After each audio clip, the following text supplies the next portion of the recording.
evening and welcome to Across the Pitch. We're the soccer show for people who think Omaha Union is an insurance company. I think it's Union Omaha, by the way, but yeah, okay. well, we have Ross Devonport here is going to straighten us out on that a bit. And of course, all the insurance companies owned by Warren Buffett come from Omaha, but the Union Omaha that we're talking about is a brand new team in USL League One. And we have Ross Devonport, who is the color analyst for the Greenville Triumph, who is joining us here today. And we're going to preview USL League One from bottom to top. Ross is going to tell us where we think each team is going to finish here in the USL League One table, where we have 12 teams competing this year. So welcome to the show, Ross. Thanks, Phil. Good to see you both. Great to be back on the show. Arran Ayers is on the line here with us tonight, my brother from down under. Welcome to the show, Arran. Hey, it's great to be back. It feels like it was just yesterday we were here. It was yesterday, wasn't it? Well, we have been recording a lot lately. We have been. And this is going to be no different tonight because on tonight's show, we look at something we admittedly really should know more about. Honestly, it's a bit of a blind spot, I think, for us, but we're rectifying that right now, damn it, with our very talented, very knowledgeable guest host, the one with the silky syllables. It's Ross Devonport. Great to have you on the show. Tell us about League One in the USL. Well, League One is going into its second season, obviously the third level of professional soccer in the United States behind the MLS and the USL Championship, which you guys are very familiar with. Defending champions are North Texas Soccer Club. We'll see how they do this year. They're affiliated with Dallas FC, and you obviously have FC Tucson as well, which you guys should be more familiar with. Yes, we should. We really should. And now, so there's 12 teams this year. Like you said, this is the second season. Last year there were 10 teams, and then Lansing dropped out.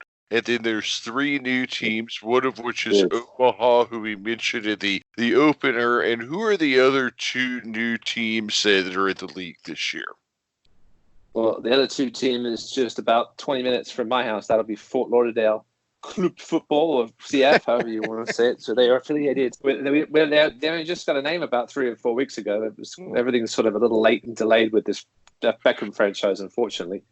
But yeah, and you have Fort Lauderdale SC, and then New England Revolution have entered the second side as one of the other 2 sides. We also have Toronto 2 and Orlando City 2 already. So that's the third 2-sider from an MLS team in the league. How many independent sides, and then how many 2 sides or B sides, if you will, are there in the league? So on the independent side of things, you've got Chattanooga, the Red Wolves from Chattanooga, Forward Madison. You got the Greenville Triumph. You obviously have Union Omaha now. You have Richmond, the Kickers, one of the oldest franchises in U.S. soccer history, and South Georgia Tormented. They're just so it's almost about half and half now. It's half and half. And of course, talk next year about more USL Championship sides, the 2 sides coming down to join us in League One. And the rumors of West Coast teams being added, and perhaps the Rochester Rhinos. We'll see what happens with all that next season.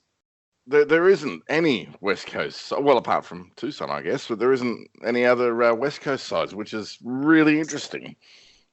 Yeah, there's been rumors of Riverside, California coming in, and some foreign teams putting some money in there.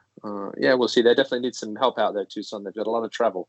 Madison is probably their closest team. I saw something, and please don't quote me on this. I don't want the hate mail, but I heard something that Tucson was actually in a worse financial position moving up a division because of all that travel. Oh, yeah. I mean, the travel costs are, when you're moving, mid-20s guys around the country, $500 a pop, it can add up very quickly, especially with the amount of travel they were doing last season. At one point, I remember they were having their stadium renovated. I think they had to travel about 6 or 7 weeks in a row. It took a big toll on the guys, obviously, as a result.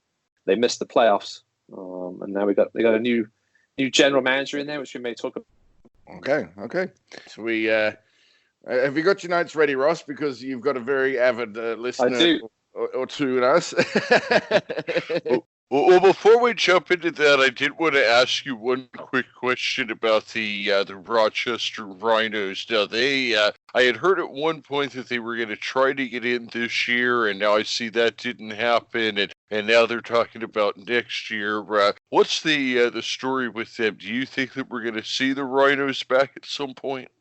Yeah, I mean, the stadium issue is obviously the biggest one. USL has really wanted them to get a stadium deal done. It obviously wasn't going to get done for this season, but the hope is that, there's such a historic franchise that it's hard to see, pro soccer in the US without them somewhere. So hopefully they'll get themselves sorted out for next year. But the league kind of keeps pretty quiet about some of the expansion stuff. They do a lot of work during the off season, traveling around the country, checking out places, and I'm sure they're still interested in bringing Rochester in, and we'll just have to see.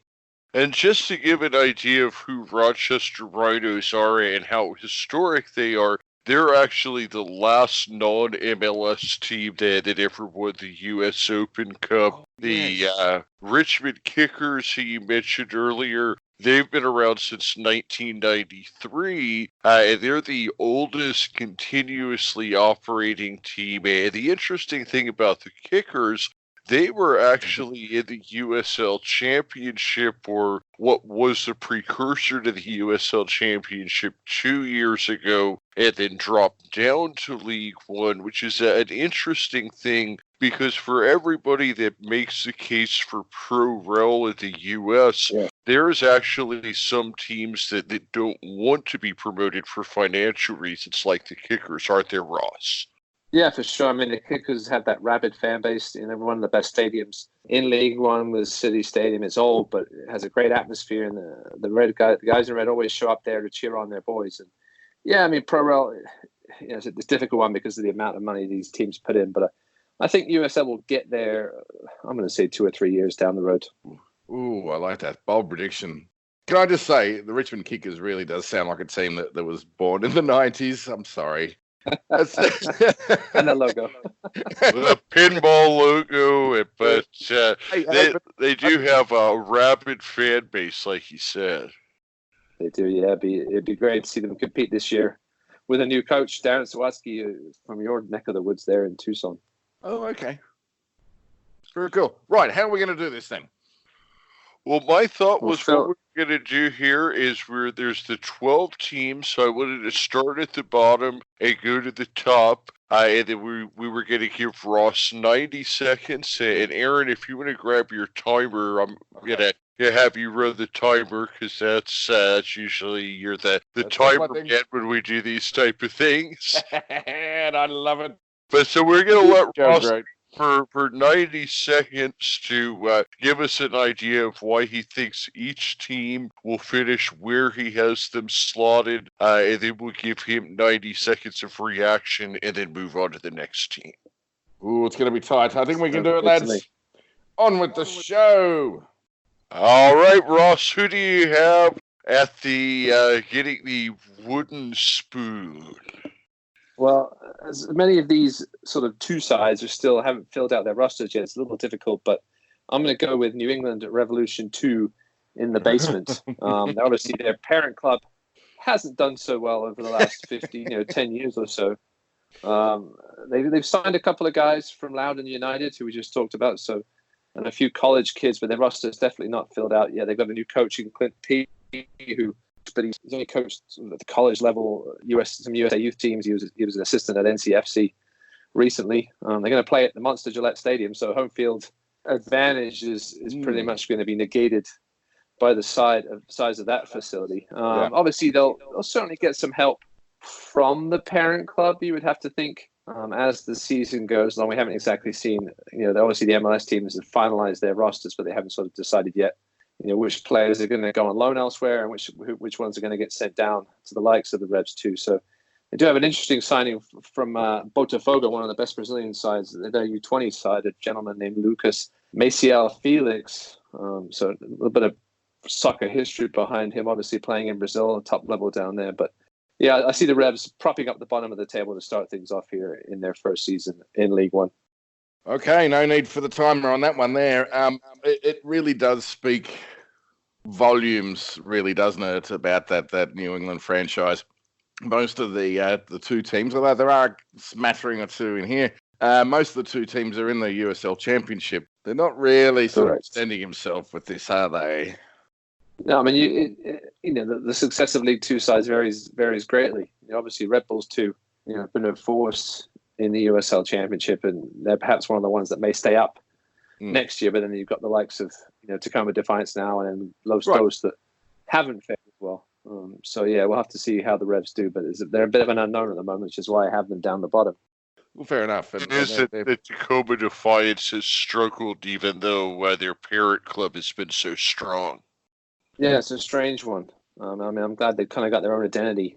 Got away from the Sanders 2 thing last season, but it didn't really help them. But I like that. I like the fact that they've come and got their own identity. Yeah, similar to North Texas a little bit. So yeah, we'll see how they do this season.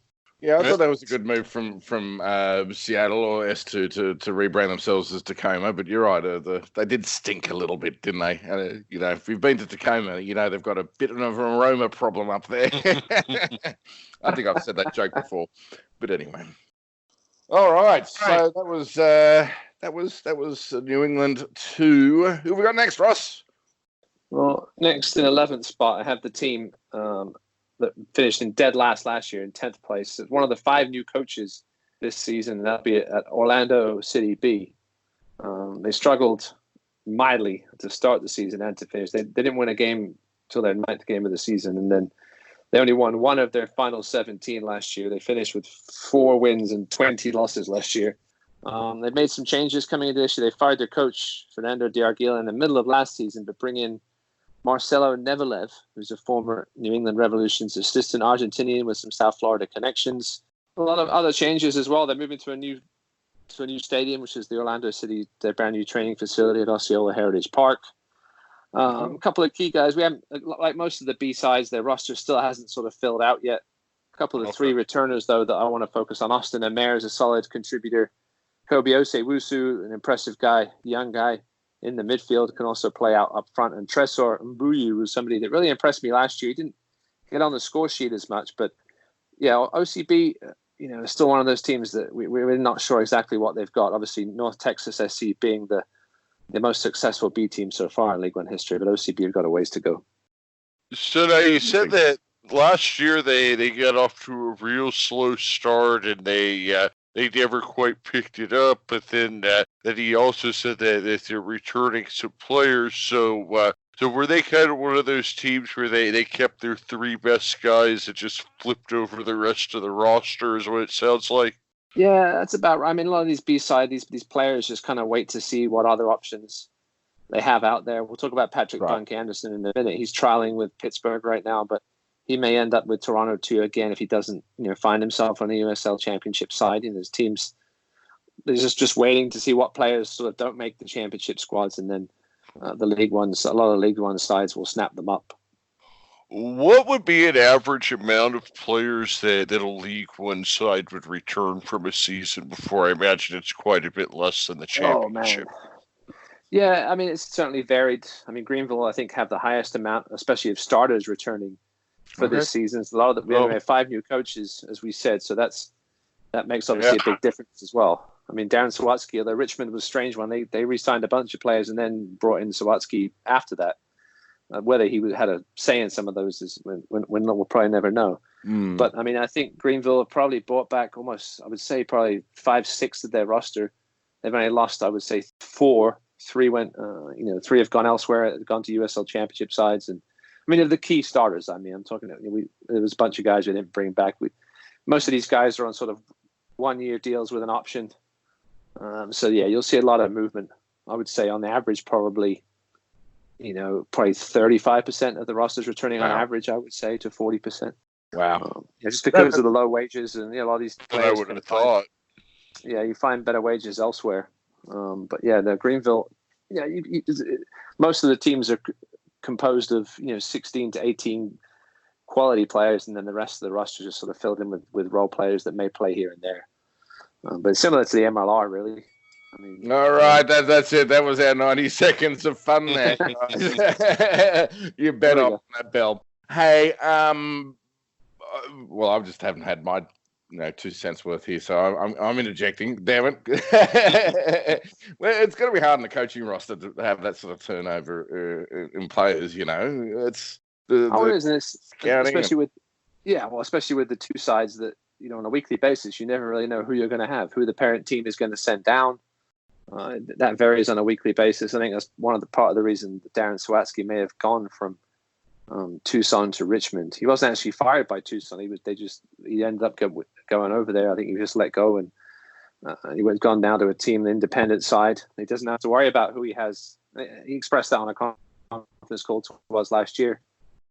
John Harkes will also say the other way, though, that they have access to some serious players, especially the MLS players that can come down on a week where they may have a bye week, or they can afford to send down some serious talent. So that does go both ways. Okay. But yes, it is tough on the coaches. And that's maybe why we have 5 new ones this year out of the 6 that didn't make the playoffs last year. All right. So we've gone through the first 2, and then that's going to bring us into 10th place, where I feel like the teams start getting a little bit more serious at this point, because it sounds like those first 2 don't quite have a full roster yet. So this is going to be the first side where their roster is a little bit more set. And who have you got there, Ross? Well, you say that, Phil, but Toronto too. One of these 2 sides that we really don't know exactly who they're going to have just quite yet. They got a new coach in Mike Munoz. He's a former Los Dos coach. He played with Chivas USA. Oh, okay. Yeah, I remember.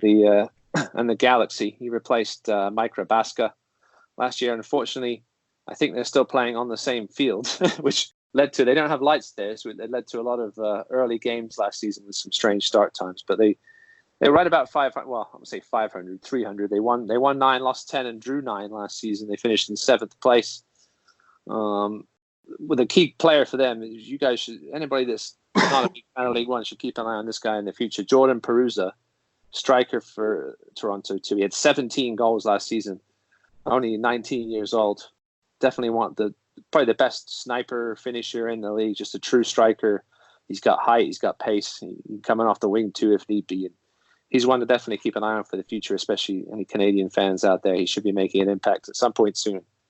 For the national team, Patrick Bunk Anderson, he led the league in passes last year. Was 3rd in clearances. It hasn't really been decided where he's playing again. I mentioned earlier he was trialing with Pittsburgh, so we'll see if he ends up coming back. He could be a key returner or a key loss if he ends up signing with Pittsburgh or somewhere else. They did add a guy, Luke Ruccello. He's a midfielder with some USL Championship experience, and he's played for Canada U18s and U20s. Obviously, a travel bit of an issue with Toronto, and obviously weather this time of year. They have to start a little later, playing indoors for the first couple of months of the year while they get their preseason going. So yeah, I have Toronto 2 in 10th place. Bang on 90 minutes. Bang on 90 seconds. Nobody wants to hear me for 90 minutes.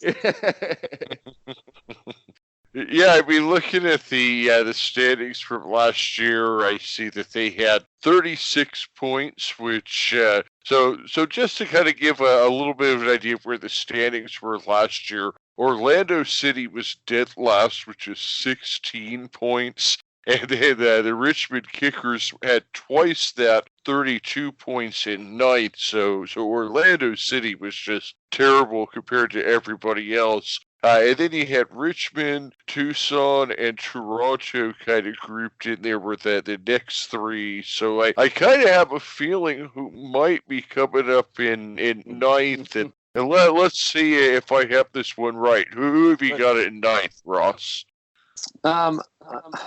Just because of the unknown factor, I'm going to go with Fort Lauderdale in 9th. Right. Obviously, they've got. I've driven by the stadium. It's a very, very nice stadium. Obviously, they're going to share it with Inter Miami, perhaps for the next 2 or 3 seasons. MLS might have another say, as we found out yesterday. They might have another say in that matter. Inter on the show. Yeah, my play-by-play guy, Chris Makoviak, he took a tour down there last week, and he said it's a beautiful facility. He really doesn't see them leaving there anytime soon. It sits 18,000, but Fort Lauderdale, They got a great coach. I don't know if you guys saw who they signed. Either of you two know who the No, Fort I Lauderdale? didn't see it was. No. It will be Jason Christ, the former Orlando City coach. Oh. Coached USA under 23s. Had a few caps for the USA, I think. Yeah. I know who you're talking about. Yeah, Dallas. yeah. It'll be. I mean, it's great to see him just part of the entire Inter Miami setup, and it obviously took a while to get going. Obviously, they didn't have a name for a while. They didn't have a coach for a while, just like Inter Miami. So things are slowly filling up. They did make a big signing last week with Brek Shea coming in with 34 caps for the US. He's 30 years old now. Played with Atlanta United last year. You have a guy with 200 plus MLS games on a League One roster. It was a big deal. Now whether he sticks around, we've also got a couple of other guys to keep an eye on. Eduardo Sosa, not a name you might know, but a 22-year-old Venezuelan. He played a little bit in the MLS with Columbus Crew. Nice little signing there. And then Ricky Lopez Espin. If you're a League One fan, you might remember this name, but unfortunately for the wrong reasons. He played with Lansing last year. He scored 3 times in 8 games and then was suspended for using sexual slur against an opposition fan. It was actually Greenville. And then was taken by Lansing. But he is a South Florida boy, and he's going to get another chance here with Fort Lauderdale. So I see Fort Lauderdale. I have sort of these 4 teams, the 4-2 teams, other than North Texas, in the bottom 4. But we'll see what they can produce. And they might be able to give the bottom end of the playoffs around, especially with 6 teams making it this year as opposed to 4. What's the name of the stadium there that they're playing? I don't even think it has a name, to be honest. I think it's just. I mean, it was formerly Lockhart Stadium. That's it, Lockhart Stadium. That's what I was looking for. We posted some really anticlimactic footage of them tearing down the old stadium on the original site there. Oh, yes, actually played on that field in the old Miami Fusion days in the media game. Actually made a great save from Diego Serna, if anybody remembers that gentleman who used to play for the Fusion. But yeah, it's just into Miami CF Stadium as far as I remember. No sponsor name yet, but it's a beautiful facility. And so it'd be great to go watch some League One soccer in there for cheap. Yeah, for sure. How much of tickets for the opener are going? Tickets for the Into Miami opener are going for $200 right now. Are they really? Wow. They are, yeah. They sold out. That's as much as tickets to the Eagles. How much of a say do you think Beckham has in the USL League One team in Fort Lauderdale? Well, I wouldn't have thought much originally, but the fact that Jason Christ has come in, I think Beckham sees this as a good way to develop players. They're obviously going to have a big academy, and they're actually going to be based out of this stadium facility. Even when they move the actual playing stadium down to Miami, they'll still be based out of into Miami and Fort Lauderdale. So I think Beckham wants to keep an eye. I think he knows that obviously the teams he played on with Manchester United were developed through their youth system. Very, very true. The crew of Giggs and Scholes and those guys. I think he understands what needs to be brought. I don't know how much of a say he'll have on the coaching side of things and on the player. We haven't seen too many, obviously, English. I think we've seen any Englishmen come in yet, which is a shock. I thought we may see one big name, but they've gone the South American route, which obviously has been tried previously by Florida MLS teams and not worked to real great success. But it seems to be a good buzz around Inter Miami. Yeah, absolutely. I caught their game yesterday against LAFC, and it was a pretty good match, I have to say. They looked a little bit overawed, I think, in the first probably half an hour, but they settled into that match. I thought that was quite entertaining yesterday. Yeah, I didn't get a chance to watch it, but yeah, I think they'll be okay. I mean, I think they might be lacking a real true striker. Yeah. In the mold of Vela. Obviously, that finish yesterday was sensational. Wasn't it? It took that one it took something like that to beat him. Yeah, I think they'll. I don't know if they'll score many goals, but I don't think they'll let in many goals. And I think they'll be a formidable opponent here in this small facility. These fans will be on top of them. It's a very steep. I don't know if you've seen the stadium. It's a very steep main stand, and I think these players will be hearing the Inter Miami Ultras very well. We're into the top 8, so we're at the point where we're getting 2 positions away from the playoffs. So now I would think the teams are starting to get a little more serious, and we might be looking at teams that you think would have a shot at the playoffs if they have a good year. Yeah, for sure. Omaha, I think I'm going to go with here in the 8th spot. They do have a couple of real good additions coming from Lansing. Obviously, Lansing Ignite being disbanded after one season, unfortunately, but that was a blessing for some of these. 46 points last year, and they were disbanded. If you just want to mention a little bit about that, I think this would be a good time to quite mention that. Yeah, it was disappointing. The owner was the owner of the baseball team, and he really thought that just the baseball team was a big success there, the Lugnuts from day one. And I think he thought the same thing was going to be true with soccer, but as any fan of soccer knows, it takes a bit of time to build up the fan base. You don't have that natural baseball fan base that it did there, and wasn't willing to spend the money anymore and pulled the plug, unfortunately, after 1 year. But it turned out to be a blessing for some of the other teams. We'll get to Greenville in a little bit, who ended up signing their captain. But Omaha picked up a couple of real key guys for Lansing. Alma-Anfor, he scored 4 goals last season for Lansing. He's a very speedy winger. And also Xavier Gomez, one of the best central midfielders in the league last season. So 2 key additions there for Omaha. They're coached by Jay Mims, who formerly coached at Creighton. And yes, people will be upset that they're playing at a baseball stadium. Not the main Omaha baseball stadium where my FAU Owls have still yet to play. But they also signed a guy from a Bosnian named Elver Ibisevic. He formerly of Des Moines Menace, a Bosnian guy, went off to after Nebraska Omaha. He played a bit for Des Moines Menace, one of the best amateur sides in the country, and then went off to play in Slovenia and Germany. So he's coming back to make his return to Omaha. He can score some goals. And they also have a few other guys with USL Championship experience. So Omaha, they could make a run at that 5th or 6th spot if they really get things together quickly. But I have them in 8th at the moment. All right. They've got one of the... Sorry, go ahead. Well, I was going to say, it sounds like for an expansion team that they really have some veteran guys and some guys with some experience on that roster. They do, for sure. Yeah, they're definitely, of the 3 expansion side, I just expect them to handily finish above the other 2. They have a cool logo. Even they do. The Wednesday fans might disagree. They're certainly going to be seen, aren't they? Because if you haven't seen Union Omaha's colours, they're very distinctive. They're kind of like that the fire trucks that aren't red. They're that other colour. It's like that sort of weird sort of high vis green, if that makes sense, or yellow. Yeah. And safety green. There we go. That's maybe it. But I don't mind it. They're obviously out to make a statement. Is Warren Buffett involved at all? Not that I know of. He may be a fan. He's involved with everything there. You figure he owns the air that people breathe in the streets there. Right? Listen, I saw David Hasselhoff in the press, in the stands at the USA Sevens this weekend in Vegas. LA, so. Singing. I don't think he was. So if I'm seeing the Hoff at rugby games, it's who knows? We may see Warren Buffett at a Union Omaha game. I'm genuinely surprised by that. Hoff is a rugby fan. That's very cool. Who knew? Yeah, who knew? All right. We're looking into the top half of the table now, aren't we? This is where it gets a little interesting. I want to see who's next. What have we got? All right, well, let's go with your semi-local boys, FC Tucson. 7th place, right? That's where we're 7th. Yes, 7th place, just missing out on the playoffs. Made a lot of changes. They've got a new coach in John Gallus. Obviously, again, as I mentioned earlier, Darren Sawatsky is headed east to Richmond. John Gallus has come in. He's the former assistant there. Before joining FC Tucson, he was sporting director and head coach of a USL League 2 club up in Oregon.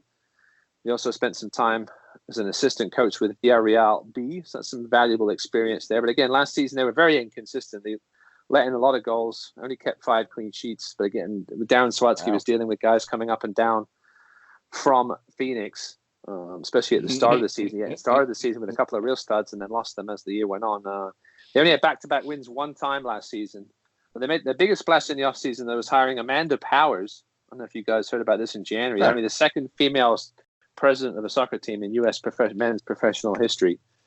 She comes from New Mexico United, where she was the COO, and obviously New Mexico United were filling that place, on a weekly basis. Yeah. I think they really want her to bring that culture to FC Tucson. Then we'll see how much of an impact it has.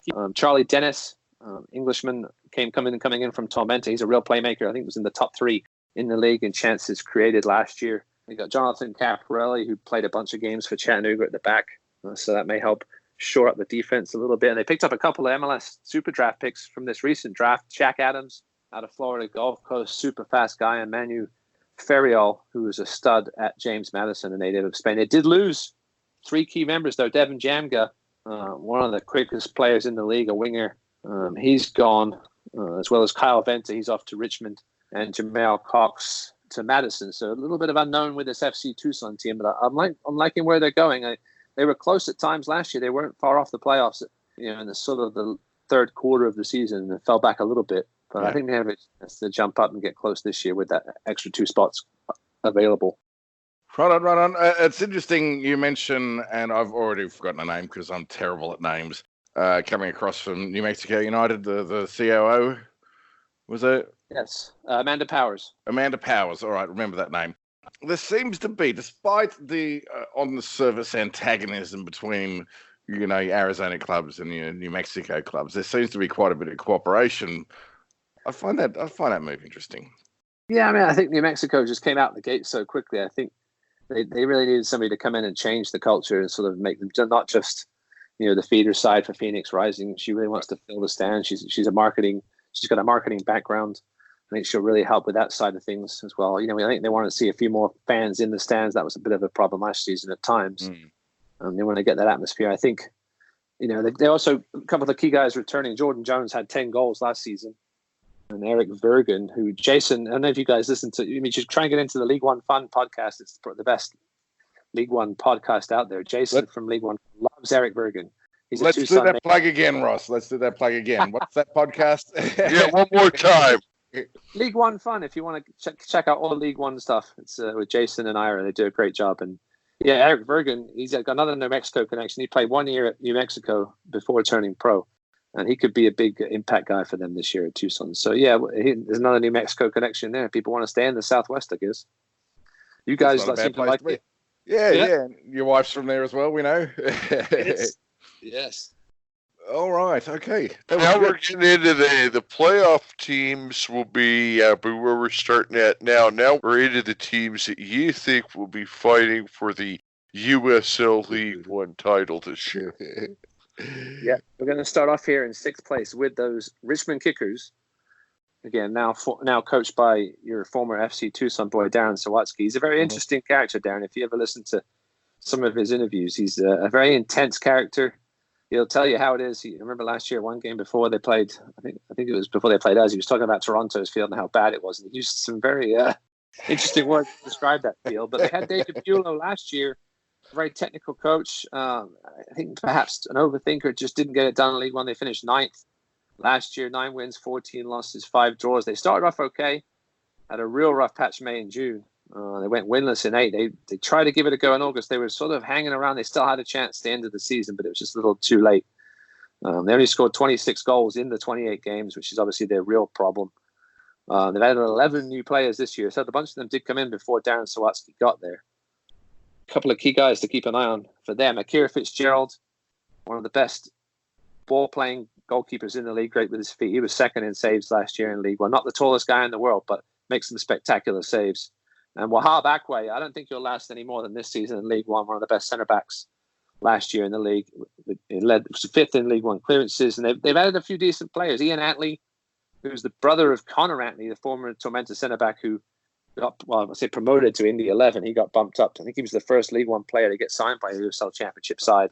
Wow. After that first season. He was Defender of the Year.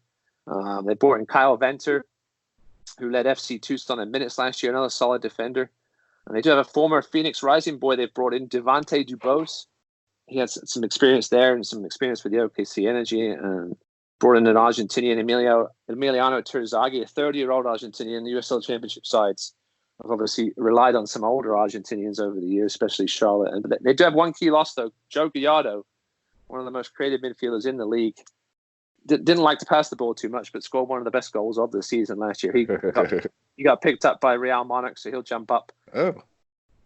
So you're basically saying from what I'm hearing that the Richmond Kickers are going to kick it up a notch this year. It would be nice to see them in the playoffs because they're such a historic team. I mean, you hear 1993 and you don't think that, that sounds that old, but U.S. soccer standards, that's like George Washington old. Oh, no, for sure. Yeah, the stadium is almost as old as George Washington. I think it's a big old brick facility, but it's a lovely facility. And again, as I mentioned earlier, the fans pack it. Yeah, I think Richmond squeaks into the playoffs here in the 5th or the 6th spot, but I have them 6th for now. Right on, 6th place. Okay, Ross. Good. We're moving forward here. To the top 5. Yeah, and there's one that you haven't come across. I'm hoping it's next. Please tell me it's next, Ross. Well, my 5th place team, they were in the playoffs last year. They're not getting any younger, though. They've got a bit of I'm going to call it nicely experience on this roster. I'm going to go forward Madison, which seems to be everybody's favorite team in League One. If they have no idea who they are, they love their mascot. Their social media and marketing is just amazing. They've picked up fans all over the world as a result. Obviously, that was the one game I got to see live last year was Greenville at Forward Madison, and on a Wednesday night they packed the place with over 4,000 people on a Wednesday night in August. Wow! And it was an amazing experience. We won 1-0. I missed the goal because I went to the souvenir shop right before halftime. Missed the goal by I always do that. Chris Bermudez. It was one of the best goals of the season. If you go back and look that one up Is on Twitter or YouTube, is souvenir shop a euphemism? No. It wasn't even for me. The boss asked me to get him a jersey. I said, well, I better go right before halftime in case I didn't beat the rush. And then I missed the goal. Of course, I didn't hear it either because it was for us, or for Greenville, I should say, and it wasn't for the home team. But, great stadium there, great fan base. They got to the semifinals last year. They lost 2-0 to to the champions, eventual champions, North Texas. They had 12 wins, 9 losses, 7 draws. They were a bit streaky, though, at times. They couldn't really put together... there was a bunch of losses in a row and then a bunch of wins. Had one of the best striking partnerships in the league, though, with Paolo Jr. Don Smart scored 8 goals last year. 2 veterans that, again, aren't getting any younger. Connor Tobin, one of their leaders at the back, he was floating rumors out there sneakily on Twitter that he wasn't coming back, but he will. He led the league in clearances last year. They lost goalkeeper Brian Silvestre, who comes over to the USL Championship, will play for Miami FC this year. Sorry, the Miami FC. As they like to be called now. Oh yeah, God, I'm telling you, they are the only true team in Miami, of course, because Inter Miami are not in Miami. Wyatt Umsberg, he was a loanee. They do have a relationship with Minnesota United that saw a few guys come down. Wyatt Umsberg was a key contributor at the back last year. His loan ended. He may be back. We'll see where Minnesota United see him fitting in. But they also added one of the best names in the league, former Hartford Athletic striker Wojciech. Oh yeah. So I remember him. Yeah. And they also added Eli Lockerbie, a speedy fullback from Richmond who loves to get forward. But yeah, Coach Darryl Shore, one of the few returning coaches this year, but he got him going at times this year. But the pressure will be on to succeed with the way they succeed online on the marketing side of things.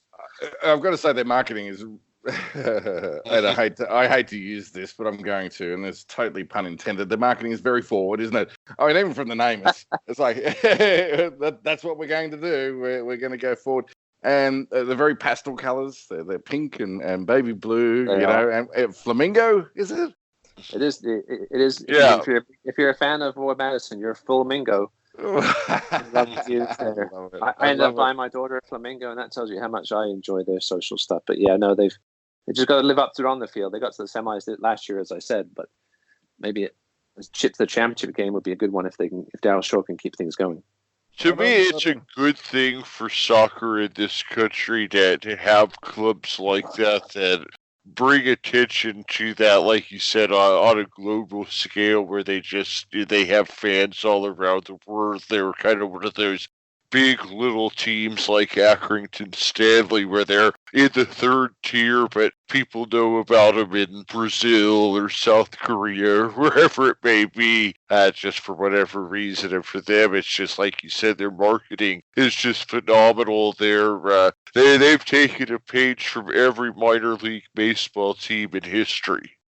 I mean, Accrington Stanley, I think a lot of people, I don't know if you guys, I'm sure you guys know that they were mentioned in the milk commercial. Yeah. The milk commercial? Who Accrington Stanley were, and that sort of became them a staple name in the UK. And obviously they beat Bournemouth in the FA Cup one year, which we won't mention. They were in a milk commercial? I've never heard about that. I'm sure. I'm joking. That is literally Phil, how we got interested in Accrington Stanley. Yeah. I'm not going to attempt to do the Liverpool accent, though. You're not going to get me to do that. Okay, I'll do it for you. Accrington Stanley. There you go. I'm done. Accrington Stanley. Who are they? Exactly. Yeah, so they're similar in that it was a bit of media exposure that's got them where they've got. Yeah, Forward Madison, they've got fans all over the world. It's crazy. All right, now we're moving into the top four here. So now this is where the teams are getting real serious. This is the top third of the table, and I have a feeling that we're going to get a team that you're near and dear with coming up soon. They'll be in here somewhere in this top four for sure. I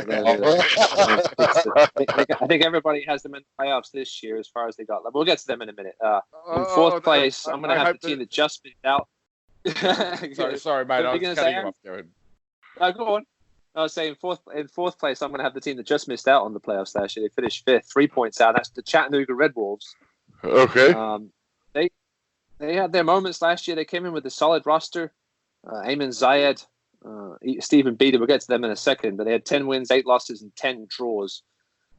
Tim Hankinson, a veteran coach, started the season with him and then left about 2/3 of the way through. We're not exactly sure what happened. He didn't really say he was fired. He took a kind of leave of absence. We thought maybe it was health issues, and they never really said anything more than that. But Jimmy Oblada comes in to coach them this year, and he's really the only question about this team. He's never coached the professional side. He's only coached community college and youth. And he's got a bunch of veterans on this team, as we said, with Zayed. But they do have a new stadium as well, 5,500 seater. It's part of a brand new complex there, $7 million stadium. They've struggled a little bit in preseason, though. They lost 4-1 to the Battery the other day. Only tied Young Harris College, who I think are NAIA. Yeah, their key players coming back. Ayman Zayed, the Irish Iranian. You don't see too many of them playing soccer. Ayman Zayed had 6 goals in limited minutes last year. He's a very experienced striker and sniper, can finish. He's older, but he can finish from anywhere in the box. Stephen Beattie, the Irishman, he had 9 goals and it was tied for 6th in the league. Alex Mangles, their goalkeeper, was very busy last year, led the league in saves. Some people had him as goalkeeper of the year, ahead of Dallas J. at Greenville, just because of the amount of saves he made. One guy to really keep an eye on is Greg Hurst. They brought him in mid-season from Scotland. He had a real nice impact on this squad. And then Molefe is one of the best defensive midfielders in the league. They disappointed for sure last year. I think they finished 4th this year. They've only lost a couple of key guys. And Vangel Zaguro, who he's up with FC Tulsa now, a useful fullback. He was 2nd in the league with 7 assists. And they signed another former Phoenix Rising guy coming here, Uchenna Uzo, 7-year-old defender. He also played with Pittsburgh. So yeah, I see Chattanooga getting that 4th spot this year, making the playoffs after just missing out last year. I'm totally disappointed in Chattanooga because apart from the Red Wolves, I know nothing about them apart from the choo-choo. Yeah. Is that coming? Was that totally obvious? I watched them play a couple of times last year. In fact, I remember I watched them play against Greenville one time last year, and they seemed like a team that, to me, for League One, that they moved the ball well. They weren't just playing long balls. They seemed to have a little bit of an offensive idea. Yeah, they spent a lot of money again on some veteran players. It'll be interesting to see if they don't succeed this year, how many of those will stick around. Obviously, the Chattanooga soccer scene, Chattanooga FC was the existing side there, the amateur side, and Chattanooga Red Wolves kind of came in, and there's still a bit of a bad taste in a lot of people's mouths in Chattanooga. Oh, interesting. But I think some success this year will help that out. So you're saying they're the Red Bulls of Chattanooga? Yes, basically. Yes. Yes. All right. Very cool. Man, I'm going to have to get into this. Now we've got 3 clubs left. We have Tormenta, Greenville, and North Texas are the 3 clubs that you haven't mentioned. So now we're going to see where they fall in. Who do you have slotted into 3rd here, Ross? The defending champions, but I'm going to go with North Texas in 3rd. Last year, again, dominated the league from start to finish, 17 wins, 6 losses, and 5 draws. Again, winning the inaugural championship. They only lost 2 of their first 16 games last season. That ended when they lost 4-0 at home to Greenville, who they end up getting revenge for that in the championship game, winning 1-0 on a goal by Arturo Rodriguez, who we'll get to in a second. They are playing in a new stadium this year. Last year they played in the FC Dallas facility. This year they will play in the former baseball stadium where the Rangers used to play, which I can't think of the name off the top of my head right now, but they will play that. It's been converted into a soccer-style facility now. Yeah, in Arlington, yeah. Ballpark in Arlington is, I believe, what it's called. Yeah, it's like most stadiums. It's changed names a million times. Yeah. But yeah, they have the brothers David and Arturo Rodriguez, who really led them in the midfield last year. Two of the best midfielders, and unfortunately, Arturo will not be back this year. He's been loaned out to Real Monarchs. Breck Evans, one of the best young U.S. defenders in the league, he's gone on loan to Austin Bold. So a couple of guys making the jump after impressing last year. Richard Danso has not re-signed yet. He may well do, but they brought in some talent. And another one of these Lansing guys, Alex Bruce, the striker, he was actually with San Antonio, was on loan at Lansing, so he's coming over along with a guy from Sao Paulo FC, a 20-year-old Alison Dos Santos Correa, and then a keeper from LA who was with Club America in Mexico, born in LA, as I said, 21-year-old Luis Zamudio. It'll be interesting to see if he can compete. And then, their key guys, David Rodriguez and Ronaldo Damus, the Haitian striker. If he should be able to score plenty of goals this season. But I like North Texas to finish third. Take a step back with the loss of Arturo Rodriguez. He was the MVP of the league last year. Yeah, he was outstanding. I did actually catch that final, and he was, sorry, Ross, I know that probably irks you still to this day, but he was a standout player in that. And you said he's gone to the Real Monarchs, so that's a couple of steps up for him there. Yeah. Not Real Salt Lake, Real Monarchs and USL Championship. Yeah. Oh, I beg he'll be there long. Right. Okay. Yeah, that's the team that already knocked us out last year here in Phoenix. That's all we need to hear. He goes from one defending champ to another. Can't beat it. That doesn't make us happy. That's enough about that. Yes, let's move on very quickly. I do have one thing to say about this. So they're really the two team of Dallas, aren't they? North Texas. Is that what you're saying? They are. Yeah. For FC Dallas. Dallas. Yeah, FC Dallas. Obviously one of the best academies in the MLS. They loaned a bunch of guys down last year, and then they ended up signing Arturo Rodriguez to a homegrown deal, and now they've loaned him out to Real Monarchs. So FC Dallas still consider him to be a big part of their future. But yeah, that's a big deal. They get to bring guys down, and sometimes it was more than others some weeks, but they managed to get through it and use that talent to win the title. All right, Dallas is one of those original MLS sides, just so you know, but and they don't seem to be doing very well in getting the local support. I was very surprised to see their opening day attendance as low as it was. This is a digression completely, but I wonder, how... no, well, they had 16,000 people turn up. It looked half full and practically was for Dallas. And you wonder about how much top-tier team like Dallas and their success on the field affects a team like North Texas. It's an interesting one. It doesn't always translate, does it, from the success from the A team to not say the A to the B team. I don't like to call them that, but from the main side to the affiliate side, it doesn't always translate that. But I think perhaps it'll start working the other way. If North Texas have another great season this year and they continue to bring guys up a little earlier, seeing what they've had to provide against other professional players, which back in the day you didn't really have that. That's one great thing that the championship and League One has provided, an opportunity for these MLS coaching staff to see their players, especially the younger ones, get to play against professionals, especially veterans, which are spread out throughout these leagues. So yeah, it'll be interesting to see how many of these North Texas guys get bumped up to FC Dallas over the next few years. Right on. Good, solid answer. I like that. That was a very positive answer. Thank you, Ross. We're into the top two, I believe, aren't we? Yes, we are. We're down to the last two, and we still haven't heard about Greenville yet. And then the other team that we haven't heard about finished sixth last year, so you must see them making a big jump. So I'm really interested to hear who's at number two here.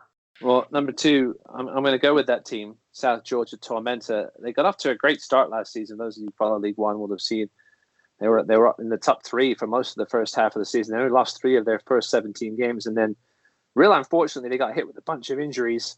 Only won 1 of their last 12 games, and that was on the final day versus Greenville. Obviously, trying to turn that into a local rivalry. The two teams only a couple hours apart. Tormenta. Yeah, they had 9 wins, 9 losses, and 10 draws last season. They are one of the best run franchises, one of the best academies in League One. Not every team has an academy yet, but Tormenta has the academy as well as their League Two side, Tormenta 2, feeding up into them now. Some of their key guys, Pablo Jara, undersized keeper, but probably the best shot stopper in the league. Made some spectacular saves last season. Josh Phelps, an Australian, big centre back. Lucas Coutinho, his injury last year. If you go back on YouTube, if you don't have a squeamish stomach, go back and watch his injury last season if you can find it online. You might not be able to find it in too many spots, but he had a nasty head injury last season in a collision with the goalkeeper. And with his injuries, where it all sort of went downhill for Tormenta. Marco Micheletto scored 8 goals for them last year. He'll be back. But here's where they're going to really come strong, I think. Yeah, they've made some real key additions. I think Tormenta and Greenville bringing back the cores of their team, although they do lose Connor Antley, the defender of the year. He went to Indy 11, and Charlie Dennis, who went to FC Tucson. But they brought in 4 real solid additions. Pato, who's Lansing's, had 7 goals for Lansing last season, the Mexican. Devin Jamga, again, one of the speediest wingers in the game. He comes over from FC Tucson. Daniel Jackson, Richmond, who we're really looking to prove a point. He struggled last year with the goal scoring for the Kickers. And then Reese Williams, another Lansing player, comes in. He had 21 appearances last year. So I think if Tormenta can stay healthy, they've retained enough and made the key additions, I think, to make a run at the championship game. Fantastic. Hey, I've got 2 things to say about this. First off, Tormenta. Hasn't that got to be the most amazing name you've ever come across? They've been around for a while. They're a team with a lot of history here by League One standards. Yes, on the amateur side of things, yeah, they've been around for a little while. Yeah, and their logo is a fierce-looking. I think it's an ibis. We've had discussions about exactly what it is. It looks like a pelican from some. I thought it was a pelican. I was going to say. I thought it's like the second meanest pelican I've ever come across. And I don't know if you've ever been up close to a pelican, but you don't want to be having a fish sandwich anywhere near these bastards, all right? There's a spot in the Keys where you can feed the tarpon. You can reach down, and if you're not quick enough, those pelicans, they sit right behind you and they'll take it out your hand. And they'll take a chunk of your fingers with you. With those big beaks, man, they're fearsome. I don't like pelicans. Oh yeah, no, they're big boys. Yeah, I think Tormenta will be in the championship mix this year if they live up to expectations and stay healthy. Obviously, that was a big problem for them last year. Their goal scoring just dried up when the injuries started to hit. What is a Tormenta? Is that just? I think it's Spanish for storm, if I'm not mistaken. Oh, okay. All right, I'm with you. Yeah, I get that. It's like we do here down in South Florida. Yeah. Oh, you do you? I didn't realize that. Okay. Hey, touch wood. We've been lucky for the last couple of years. So. Yeah, you have. All right. I'm curious about this franchise. I'm going to have to go and have a look at these guys just on the basis of that horrible, fearsome pelican that is going to. Just as another aside, do you know what they call ibises in Australia? I do not. Bin chickens. So bin chickens, right? So real quick, back in the 70s, they put together like the ibises, which are native to the area in Sydney. They put together a breeding campaign, which is so exceptionally successful that they really weren't afraid of humans. And yeah, they're basically doing the same things as what giant pelicans are doing, is like ripping the sandwiches out of people's hands as they ate, digging into bins. We digress. I'm going to start calling the Miami Hurricanes that then. The bin chickens. I like that. All right. Well, that leaves us with only one spot left. And I'm not going to say that this is a home pick, but it sounds like a home pick to me. Yeah, I don't know. I'm going to question the how biased this is. Listen, I'll be honest. I think I'm definitely not the only person that thinks Greenville have a great chance at winning the title this year, bringing back the large majority of their lineup from last season, which obviously reached the championship game. They actually only finished third heading into the playoffs. They barely squeaked that too. They finished tied on points with forward Madison, but just edged them on goal difference. They're only 3 points out of fifth. They did barely make the playoffs last season. Those who follow the League One remember they got off to an awful scoring start. They were hanging in there, winning 1-0, but just couldn't find the back of the net. Jake Keegan, one of their great strikers, got hurt, and he wasn't finding the net early, then got hurt. And we had a couple of other key injuries. Max Hemmings as well tore his knee. And it looked like things were going to go downhill, but obviously coached by former U.S. national team captain John Harkes, former Derby County, the first American to score in the Premier League, and he's proven to know what he's doing. He knew what he was doing in Cincinnati, just didn't get along with the ownership there. Got them, I think, to the playoffs in their first year, and then came down here to Greenville. Loves the area. His kids went to school there. His one son now plays for Dundee United. His daughters both go to school in the area, so loves Carolina. His director of football has full control over everything. And they lost Kevin Pollitt, their influential centre back, one of the best centre backs in the league. Did it very quietly last year. He got signed up by Hartford Athletic.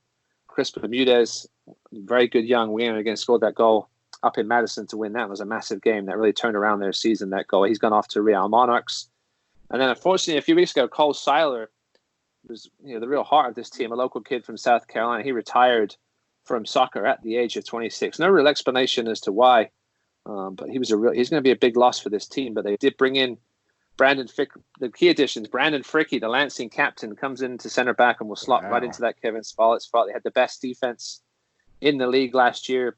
They finished with, I think they only allowed 23 goals, I think, in 28 games, something like that.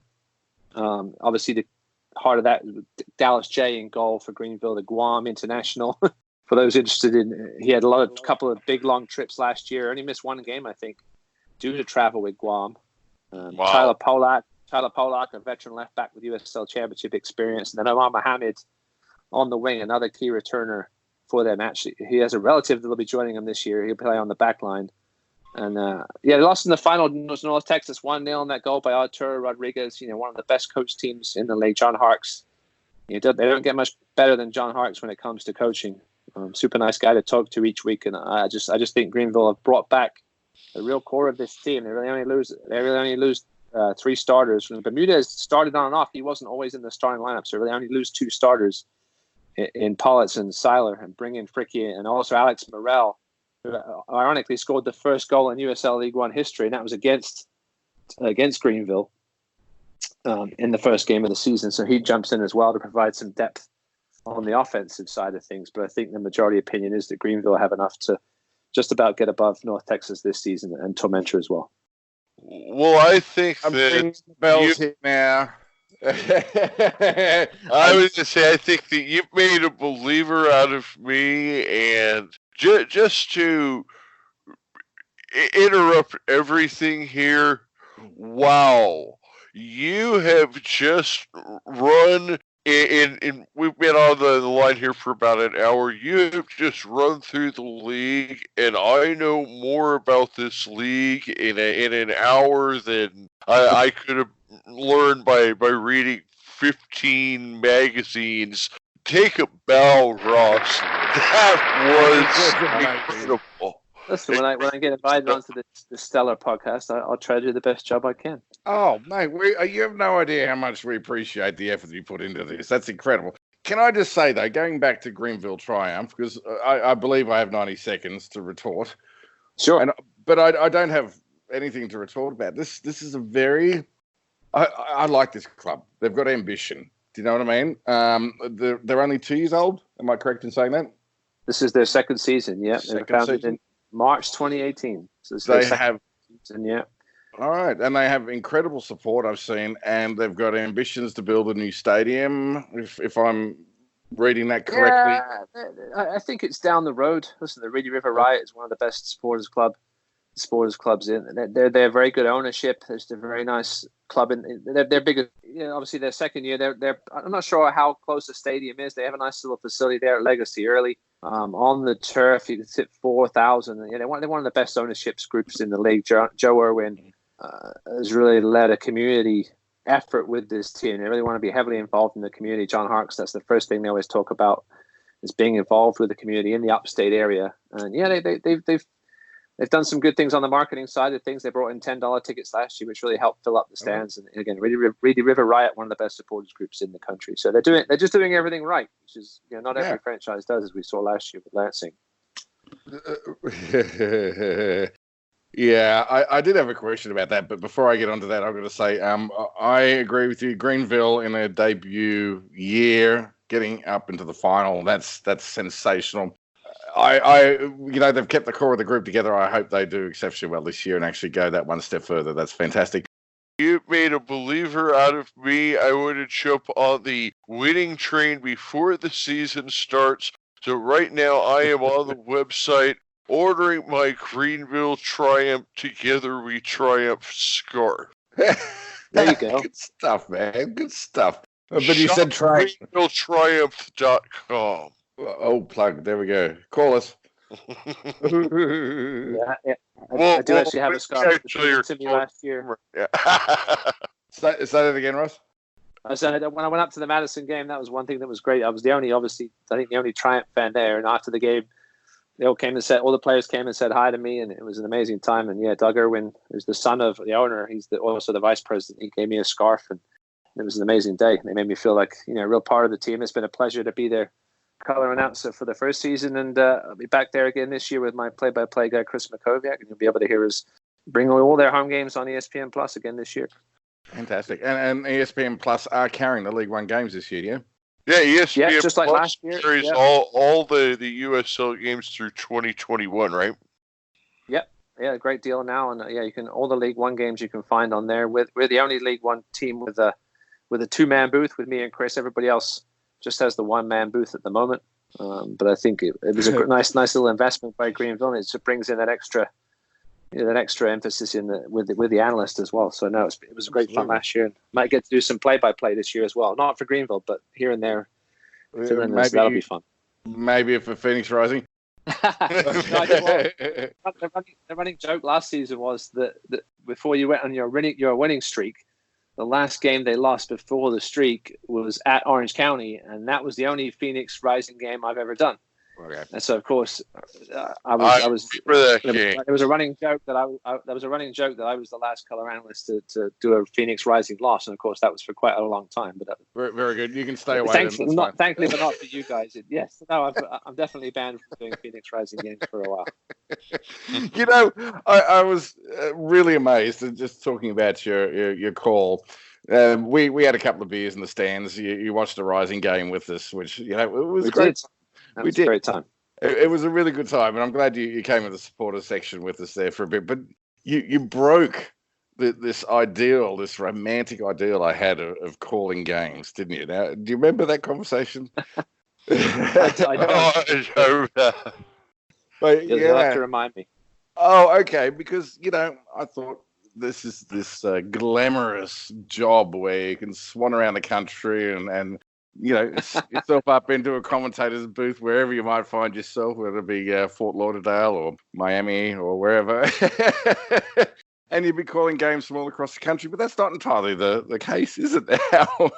No, I mean, this system, this company I work for, Vista WorldLink, has come up with this system where everything's through the internet these days. We all do all our games from the studio in Dania Beach. It saves the teams, a ton of money, especially in League One, where I think Greenville had one of the, if not the smallest budget in the league last year, one of the smallest. They only had, the roster, I think the largest it got was 21 or 22 last year.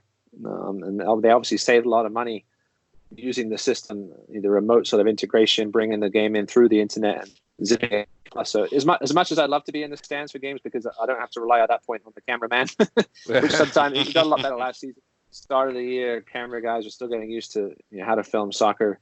It got a lot better at the end of the season. So as much as I'd like to, be able to go to games and do them from there, hopefully I'll get a chance to do that. In a lot of those baseball stadiums, as camera guys, they don't have the right angles to even be able to set up right.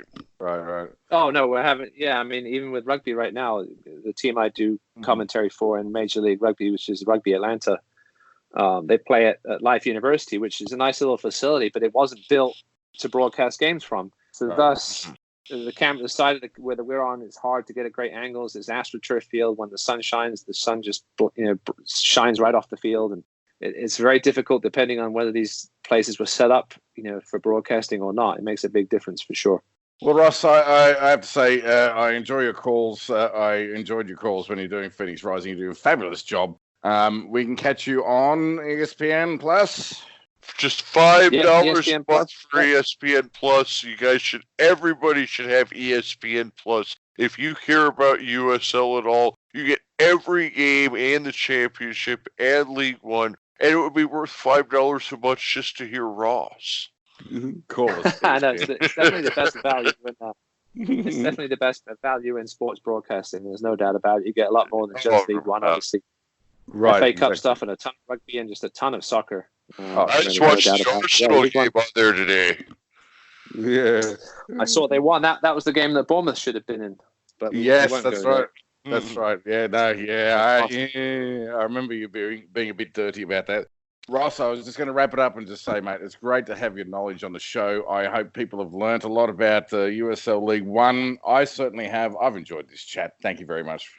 Amazing chat, Ross. I mean, we can't thank you enough for everything that you've talked about tonight has just really blown us away. I mean, your knowledge of every team in the league is just second to none. And thank you so much for coming on the show. And we look forward to. I think we should do this about once a month and kind of run through the league with you.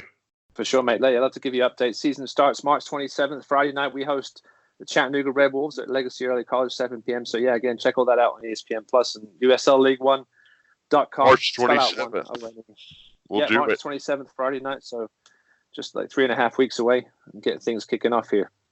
All right, we'll plan on talking to you the week after that then, and you can tell us how the opener went. Perfect, yeah. And you can also catch me ESPN Plus this weekend, Loudoun United. We're debating the pronunciation of Loudoun against Philadelphia Union 2. I'll be doing that game this weekend on Saturday night. Can we just talk about that for 1 second before we go? Right? Yeah. Loudoun. Who are they? Right, I hate to pull the Aki on you, but who are they?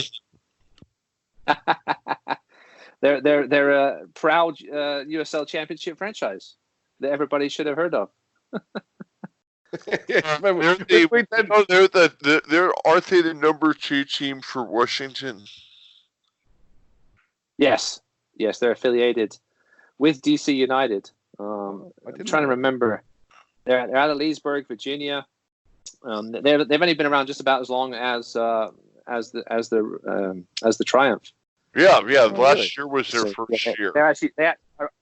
Ironically, they actually replaced the Richmond Kickers as the DC United's a team that always got an unusual amount of votes for Player of the Week, and we used to joke around that their management staff had their players going on Twitter to vote for themselves for Player of the Week, because it would always be like they'd have more votes than they had fans at their game. But I will tell you, Ross, lowest budget in the league. I just sent you guys $15 for a white jersey knit scarf, and I will be rocking that on the 27th when I'm listening to you. Appreciate it. Make sure you tweet out some pictures and tag me. I'd love to see that. Yeah, appreciate the support. For sure. All right. Well, we will talk soon, and look forward to hearing you on that Loudoun game here on Saturday night on ESPN Plus. Cheers, lads. Appreciate it. Cheers. Come on the show, mate.